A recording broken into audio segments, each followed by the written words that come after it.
반갑습니다. 부자노동자입니다. 용접 산업기사 문제 풀어보시니까 어떠세요? 많이 어렵진 않으시죠? 네. 저희 영상을 처음 피부와크 용접부터 그 다음 특수용접, 그 다음에 용접, 가스 용접, 그 다음에 시공 및 설계, 용접 시공 및 설계, 그 다음 제도, 용접 제도, 용접 재료 이렇게 순서대로 다 보신 분들은 많이 어렵진 않으실 거예요. 제가 실제로 시험 다 봐보고 또 학생들 이렇게 하는 거 지켜보니까요. 용접 기능장이 필기는 가장 쉬운 편이에요. 그 다음에 용접 산업기사가 조금 난이도가 있고 특수용접 기능사하고 용접 기능사가 가장 난이도가 있는 편인 것 같습니다. 제가 보니까. 그리고 실제로 합격률도 용접 산업기사는 거의 70%까지 나와요. 필기 합격률이. 실기가 좀 어렵죠. 또 용접 기능장도 필기는 합격률이 높은 편인데 실기가 거의 뭐 15명씩 가서 한 팀을 이루어 가지고 한 시험장에 15명씩 들어가는데요. 제가 용접 기능장 볼 때도 좀 오래전 일이긴 합니다만 제 기억으로 저 혼자 내고 14명은 다 떨어졌어요. 제출한 다음에도 누설 검사랑 하고 RT 검사 하는데 거기까지 일단 제출하는 사람도 드물어요. 용접 산업기사도 그렇고요.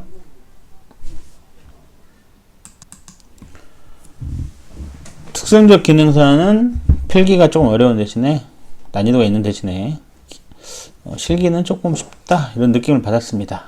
어쨌든 그래서 제가 용접 산업기사하고 용접 기능장 특수용접 기능사는 실기 영상을 이번 휴가 기간에 만들까 이런 생각이 있어요. 네, 기대해 주시고요. 자, 계속 해보겠습니다. 용접 구조 설계 시 주의사항으로 틀린 것은, 자, 1번 볼까요? 용접 이음에 집중, 접근 및 교차를 피한다. 이게 무슨 말이냐면요. 예를 한번 들어볼까요? 이런 큰 아파트 한 몇 층 되는 이런 구조물을 네모난 박스 같은 구조물을 만든다고 하면 여기 철판이 하나, 둘, 셋, 넷, 다섯, 6개 들어가야잖아요. 그럼 이 철판이 이렇게 크게 아파트 한 동만한 이런 철판을 파는 데가 없어요. 그래서 이제 철판이 막 롤로 감겨진 거, 막 트레일러가 싣고 가는 거 많이 보셨죠? 그렇게 해서 이걸 절단을 해서 이렇게 여러 개를 이렇게 붙여가지고 큰 철판 하나를 만드는데요. 보통 그렇게 만들거든요. 근데 이제 이게 오리다 보면은 이렇게 짜투리가 생길 수도 있잖아요. 딱 맞게 안 될 수 있는데 예를 들어서 용접을 할 때 이렇게 한 곳으로 이음이 집중되게 하지 말라는 거예요. 이렇게 하지 말고 될 수 있으면 할 수 있다면 이런 식으로 하라는 거죠. 이렇게 하면 어떻게 될까요? 이렇게 하면 여기에 응력이 집중돼서 휘거나 일단은 휘겠죠. 막 휘고 쉬지 않더라도 응력이 집중돼서 작은 충격에도 찢어지는 파단된다든지 이런 파괴된다든지 이런 문제가 발생할 수 있단 말이에요. 그래서 용접 이음의 집중, 접근 및 교차를 피한다. 이게 이 말입니다. 실제로 현장 가서 이렇게 하는 건 저는 본 적이 별로 없거든요. 보시면 신고해 주세요. 자, 두 번째, 리벳과 용접의 혼용 시에는 충분히 주의를 기한다. 이게 무슨 말이냐면요. 그래서 이렇게 맞대기 용접을 하는데요. 자, 여기는 필렛 용접을 할 거예요. 필렛 용접을. 근데 필렛 용접을 먼저 딱 이렇게 용접을 하고 나서 여기를 맞대기 용접을 하면은 이 응력이 발생해서요. 이렇게 필렛 부분 찢어질 가능성이 있어요. 그럼 어떻게 하라는 거예요? 수축 및 변형이 많은 맞대기 용접을 먼저 하고요. 필렛을 두 번째 나중에 하라는 거예요. 이렇게 이런 식으로 주의를 기울여라 이런 뜻이겠죠. 자, 한번 용착 금속은 가능한 다듬질 부분에 포함되도록 한다. 뭔 말인지 모르겠네 나는 이게. 자, 네 번째 볼까요? 후판 용접의 경우 용입이 깊은 용접법을 이용하여 충수를 줄인다. 후판 용접이 뭐예요? 후판 용접. 후판 용접은 이게 두꺼운 거예요. 여기서까지가 이렇게 실제로 두꺼운 거예요. 이런 걸 후판. 두꺼운 판을 후판이라고 하거든요. 후판 용접을 할 때 얇게 막 이렇게 용입을 얇게 해서 여러 번 하면 어떻게 될까요? 용접 입열이 엄청 늘어나겠죠? 그럼 이게 다 휘어버려요. 이렇게 하지 말라는 거예요. 이렇게 하지 말고 그럼 어떻게 하라는 걸까요? 자, 이런 경우에는 자, 용입이 이렇게 있으면 용입이 깊게 해가지고 패스를 줄이라는 거예요. 이렇게 여러 번 하지 말고 될 수 있으면 패스를 줄여서 이 충수를 줄이라는 거예요. 그래야 용접 입열이 덜 들어가겠죠. 덜 휘고요. 또 결함도 덜 들어가겠죠. 이거 한 번 할 때마다 결함이 들어갈 수도 있거든요. 최대한 패스를 줄이면 충수를 줄이면 결함도 덜 들어가고 여러모로 좋습니다. 이 3번은 무슨 말인지 모르겠어요. 이거는 아무 말 대잔치 같아요. 그냥 아무 말 대잔치 해놓은 것 같아요. 다음 문제 보겠습니다. 39번 똑같은 두께의 재료를 용접할 때 냉각 속도가 가장 빠른 이유는 무엇일까요? 1번 맞대기 용접. 맞대기 용접은 이렇게 하는 거죠. 이렇게 두 개를 맞대기 용접이죠. 자, 용접을 하면 이렇게 용접을 하면 열이 어디로 갈까요? 1이 가고 1이 가겠죠? 이렇게 열이. 자, 필렛 용접은 뭘까요? 필렛 용접은 이렇게 있으면 여기 이런 식으로 여기를 용접하는 거죠. 그럼 열이 용접했을 때 열이 어디로 이동할까요? 1이 한 군데로 갈 거고요. 이렇게 열이 퍼져 나가겠죠. 분산돼서 세 군데로. 그러면 맞대기 용접보다는 필렛 용접이 냉각 속도가 더 빠르겠죠? 네. 모서리 용접 뭘까요? 모서리 용접은 이렇게 오는 걸 모서리 용접이라고 해요. 이렇게 해서 여기를 이렇게 용접하는 거. 이거를 모서리 용접이라고 해요. 입체적으로 그리면 이렇게 되겠죠? 입체적으로 그린다면 이렇게 이런 식으로 용접하는 거. 이걸 모서리 용접이라는데요. 모서리 용접하면 열이 어디로 나갈까요? 1이 전달되고 1이 이렇게 전달되겠죠? 두 군데로 가겠죠? 모서리 용접보다는 필렛 용접이 냉각속도 빠르겠죠? 십자 필렛 용접은 볼까요? 십자 필렛 용접은 자, 이렇게 하는 거죠. 자, 여기를 용접해요. 그러면 열이 어디로 가요? 1이 하나 가고 이쪽으로도 가고 이쪽으로도 가고 네 군데로 나가겠죠? 그러면 얘가 열이 제일 빨리 전달되겠죠? 답은 3번 십자 필렛 용접이 냉각 속도가 가장 빠르겠죠? 네. 이건 뭐 상식적인 거니까요. 자, 다음 문제. 용접 이음부의 형태를 설계할 때 고려해야 할 사항으로 틀린 것은 최대한 깊은 홈을 설계한다. 글쎄요. 최대한 깊은 홈을 설계해야 되나요? 상황에 따라 잘 모르겠습니다. 1번은 잘 모르겠어요. 2번 적당한 누트 홈 각도를 선택한다. 그래야겠죠. 적당하게 해야 되겠죠. 무리수를 두면 안 되겠죠. 용착 금속량이 적게 되는 이음 모양을 선택한다. 용착 금속이 많아지면 어떻게 될까요? 용착 금속이 많으면 첫 번째 용착 금속이 많으면 용접봉이 많이 들어가겠죠. 용접봉이 많이 들어가겠죠. 용착 금속이 많으면 용접봉 얼마나 돼서 그래 생각할 수 있는데 용접봉 상당히 비싼 것도 많거든요. 제가 용접할 때는 그 용접봉이 정확히 뭔지 모르는 용접봉도 많았어요. 특히 뭐 원자력 물건 같은 거 할 때는 정확히 그 재질이 뭔지 정확히 아는 사람이 없는 경우도 많았어요. 이게 뭔지도 모르고 용접봉도 처음 보는 거고 더 중요한 그 용접봉이 그거 사용하고 나면 더 이상 국내에서 안 판대요. 그래서 용접봉을 막 쓰고 남는 거 있잖아요. 남는 것도 이어서 붙여가지고 용접하고 그랬던 기억이 나거든요. 용접봉도 상당히 비싼 건 많이 비싸요. 용접봉이 용착 금속이 많으면 용접봉이 많이 들어가니까 사장님 입장에 별로 안 좋겠죠? 또 용착 금속이 적게 되면은 아무래도 용접 입열도 적어지겠죠. 세 번째는 뭐가 좋을까요? 속도가 빠르겠죠. 용착 금속이 적으니까요. 속도도 빨라지겠죠. 사장님들이 다 좋아하실 만한 거네요. 사장님도 좋아하시겠지만은 또 제품에도 좋을 것 같아요. 용접봉이 쉽게 접근되도록 하여 용접하기 쉽게 한다. 당연한 거죠.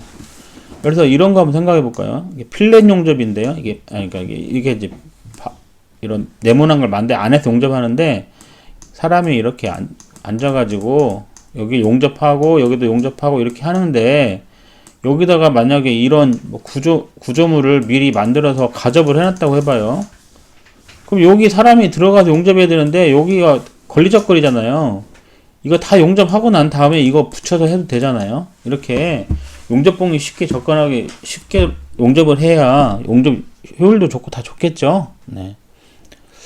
최대한 깊은 홈을 설계하는 이건 잘 모르겠어요. 이건 아무 말 대잔치 같아요. 답 1번이겠네요. 그죠? 자, 다음 문제. 41번 불활성가스 텅스텐 아크 용접에서 일반 교류 전원을 사용하지 않고 고주파 교류 전원을 사용할 때 장점으로 틀린 것은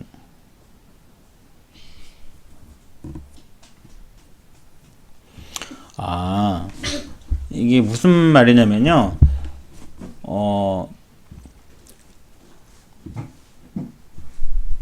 이 텅스텐 아크 용접 할 때요. 이 교류전을 쓸 때가 있거든요. 언제 많이 쓰시나요? 여기 써보신 분 있으신지 모르겠는데 교류전을 쓸 때는 교류를 쓰면은 직류 역극성이 되면 청정작용이라는 게 있어요. 청정작용. 이게 뭐냐? 청정작용. 예를 들어볼게요. 일단 알루미늄 같은 이런 비철 금속 할 때요. 알루미늄이라는 이 금속은 산화막을 형성해요. 산화막을 형성해서 용접을 하면 산화막 때문에 용접이 되질 않아요. 그럼 모재가 마이너스이고 텅스텐 전극봉이 플러스이면 이런 경우 어떨까요? 모재 전자는 마이너스에서 플러스로 이렇게 이동하거든요. 항상 전기는 마이너스 플러스로 이동하거든요.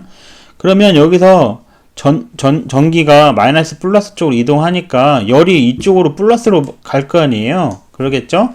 대신 알루미늄 이쪽에서는 청정작용이 일어나요. 산화막이 벗겨지는 현상이